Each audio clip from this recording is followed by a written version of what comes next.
Welcome to The Explainer. If you're a business leader, you face the same fundamental challenge every single day. How do you get more profitable and find new growth? How do you deliver amazing results right now while building a company that's even stronger tomorrow? See, the problem isn't hitting one of these goals. It's nailing all of them all at once without making those painful compromises. And this quote from Robert D. Walter, the founder of Cardinal Health, it absolutely nails the core idea. Winning in business isn't about picking a single direction and just sticking to it. No. It's about building the organizational muscle to move in multiple, seemingly opposite directions at the same time. It's about learning how to go left and right. But here's the thing. Most companies, they can only go in one direction at a time. They get stuck in what we can call the corporate cycle trap. They swing back and forth like a pendulum, from a growth-at-all-costs mindset to a profits-are-everything one, and back again. And along the way, they often destroy a ton of value. Let's look at a classic example here, General Motors. Back in the 80s, they went all in on growth with a massive spending spree. So what happened? By 1992, profitability had totally collapsed, and they were staring at bankruptcy. So the pendulum swung hard the other way. They went back to basics, sold off divisions, and slashed costs. Margins got better for a bit, but then growth just stalled out, and, you guessed it, by 2001, profits were in the red again. You see the pattern? That is the value-destroying cycle in action. So how in the world does a company escape this trap? There has to be a better way than this endless cycle of boom and bust, right? Well, guess what? There is. And it all starts with a completely new way of thinking about performance, an idea we're borrowing from the world of baseball. Let's talk about something called batting average. It's a really simple way to measure how often a company nails two conflicting goals, like, say, growing its revenue and growing its profit margin in the very same year.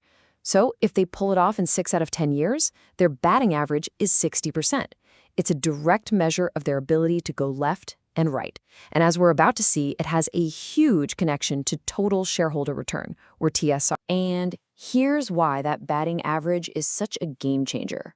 I mean, look at this data. It's incredibly clear.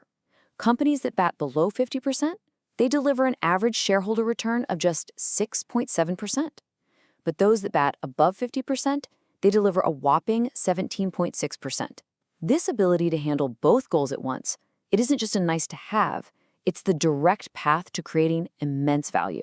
Okay, let's dive into the first of these 3 big tensions, the classic age-old tug-of-war between making money today and getting bigger for tomorrow. On one side, you've got all this pressure to boost your margins, get your costs under control, and just maximize that bottom line. But on the other side, you've got this relentless drive for top-line growth, for expanding your market share, and for investing in brand new revenue streams. Most companies get pulled into thinking they have to choose one over the other. So how do you solve this puzzle? The common bond, the thing that allows a company to achieve both profitability and growth, is a relentless, almost obsessive focus on customer benefit. Now, this isn't just about adding more features. It's about delivering a superior value that customers can actually feel, and more importantly, are willing to pay for. But here's the trap that so many companies fall right into, something we can call benefit blindness. They think being customer-focused means just adding more bells and whistles or chasing every little market segment. But a lot of these activities just add bad costs without creating any real customer benefit.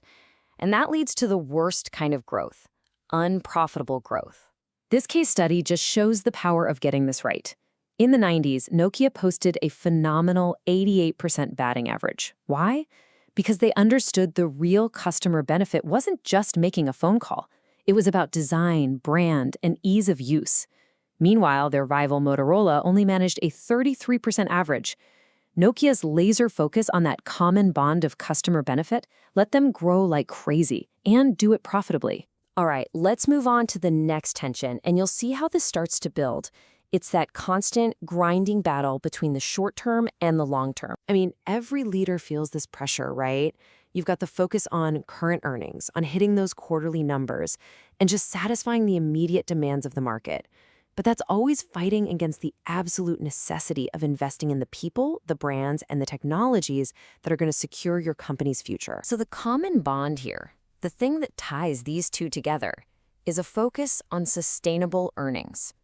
These are real, repeatable profits that aren't just an illusion.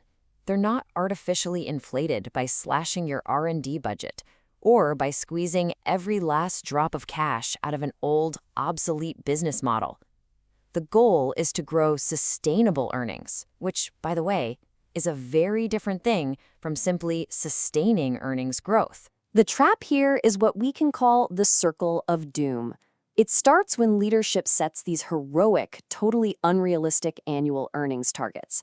To have any hope of hitting them, managers are forced to borrow from the future, delaying projects, cutting marketing, which, ultimately leads to an inevitable performance crash. It destroys long-term value in the process. And if you think for 1 second that the market only cares about the short term, well, this data tells a very different story. Companies focused only on today's results, they get punished. The ones building only for tomorrow do better. But the biggest rewards, and I mean by far, go to the companies that do both, delivering an incredible 21% shareholder return. The market knows what's up. Okay, on to our final tension. And this is a challenge that honestly just gets tougher and tougher as a company gets bigger and more complex. It's all about making the whole organization more valuable than the sum of its individual parts. Here, the forces are pulling in two totally different directions. On one hand, you have this big push for synergies, centralizing functions, coordinating efforts, trying to get some benefit for the whole company. But on the other hand, you need autonomy. You need to empower your individual business units to be nimble and quick and responsive to their own markets. The solution isn't to pick one side. The common bond that really connects the whole and the parts is something called diagonal assets. These are the intangible things, the stuff that's often invisible on a balance sheet. We're talking about a shared culture, trust between teams, and transparent communication. It's the essential glue that lets a company act as one single team and many different teams all at the same time. And the trap here? Oh, it's a classic. It's the centralization seesaw. It's that endless cycle of reorganizations where a company swings from total decentralization, where no one's talking to each other, to a crushing centralization where nobody can make a move. This constant churn, it almost never finds a stable, high-performing solution. It just burns people out and torches value. So we've walked through these three big tensions that trap so many companies. What happens when a business actually learns how to manage all of them? Well, the payoff is huge, and the data is absolutely undeniable. The payoff is right here on this chart. The link between a company's batting average and its shareholder returns is a straight, direct upward line. As a company gets better and better at managing these tensions, its returns just climb steadily. And think about this.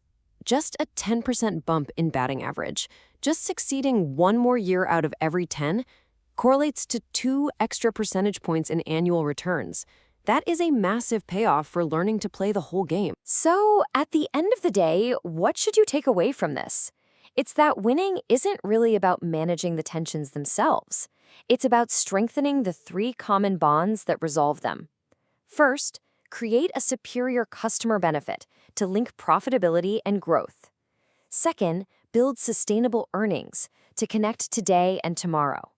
And third, cultivate those diagonal assets to unite the whole organization and all its parts. This framework, it gives us a really powerful new lens for looking at performance. So the final question, it's really for you. Is your organization stuck on that pendulum, constantly being forced to make compromises and choose between vital objectives? Or has it learned how to go left and right? Has it learned to manage the tensions and truly win without compromise?